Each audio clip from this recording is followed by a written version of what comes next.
جب آقا علیہ الصلوۃ والسلام اس دنیا میں تشریف لائے نا، ابو لہب نے اپنی لونڈی حضرت سویبیہ ان کو ایسے انگلی کے اشارے سے آزاد کر دیا۔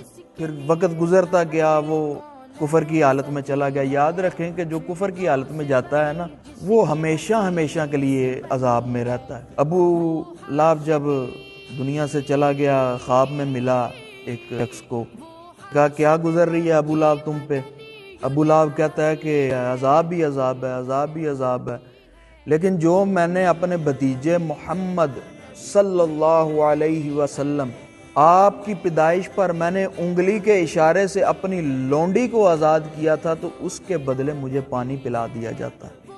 ایک بندہ ہے، اس کی کفر پہ موت ہوتی ہے، اس کی بخشش ہے ہی نہیں ہے، تو اس کو جب جنت کا مشروب پلایا جا سکتا ہے، تو ایک وہ مسلمان جس کے دل میں عشق مصطفیٰ موجود ہو۔